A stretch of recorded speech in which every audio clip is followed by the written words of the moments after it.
ಯಾವಾಗ ನಾವು ಈ ಥರ ಕಾರ್ಯಕ್ರಮಗಳನ್ನು ಪ್ರೋತ್ಸಾಹಿಸೋದಿಲ್ವೋ, ಬೆಂಬಲ ಕೊಡೋದಿಲ್ವೋ, ಸೊ ಈ ಥರ ಒಂದು ಪ್ರೋಗ್ರಾಮ್ಗಳು ಮುಂದೆ ಬರೋದಿಲ್ಲ, ಇನ್ಫ್ಲೂಯೆನ್ಸ್ ಆಗಲ್ಲ.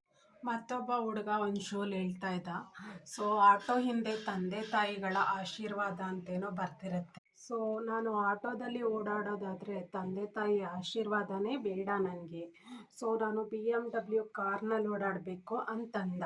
ಈಗಿನ ಜನ್ರೇಷನ್ನ ನಮ್ಮ ಜನ್ರೇಷನ್ಗೆ ಸಿಗ್ತಾ ಇರೋ ಸಂಸ್ಕಾರ, ಎಲ್ಲರ ಜೀವನಕ್ಕೂ ಬೆಲೆ ಇದೆ, ಎಲ್ಲರ ಕಷ್ಟ ಕಾರ್ಪಣ್ಯಗಳಿಗೂ ಬೆಲೆ ಇದೆ.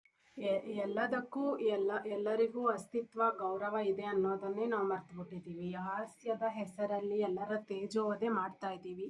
ಸೊ ಎಲ್ಲರಿಗೂ ಅವರದ್ದೇ ಆದ ಒಂದು ಕನಿಷ್ಠವಾದ ಮರ್ಯಾದೆಯನ್ನು ಕೊಡುವಲ್ಲಿ ಹಾಸ್ಯದಲ್ಲಿ ನಾವು ವ್ಯಂಗ್ಯ ವಿಡಂಬನೆಯಲ್ಲಿ ನಿರತರಾಗಿದ್ದೇವೆ. ನಾವು ಎಲ್ಲಿವರೆಗೂ ಖಂಡಿಸಲ್ವೋ, ಎಲ್ಲಿವರೆಗೂ ಪ್ರಶ್ನೆ ಮಾಡಲ್ವೋ, ಆ ಒಂದು ಸ್ಥಾನದಲ್ಲಿ ನಾಳೆ ನಾವೇ ಇರ್ಬೋದು, ನಮಗೆ ಅಗೌರವ ತೋರಿಸ್ಬೋದು.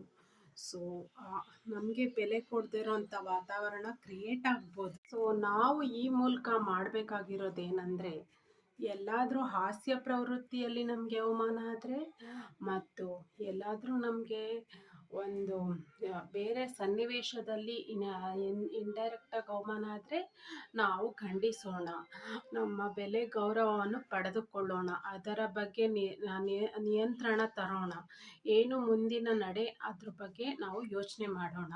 ಇಷ್ಟು ಹೇಳ್ತಾ, self respect is the best respect that the human beings can have in the society ಅಂತ ಹೇಳ್ತಾ, ನನಗೆ ಪರ್ಮಿಷನ್ ಕೊಡಿ, ನೆಕ್ಸ್ಟ್ ವಿಡಿಯೋದಲ್ಲಿ ನಾನು ನಿಮ್ಮನ್ನು ಮೀಟ್ ಆಗ್ತೀನಿ. Thank you.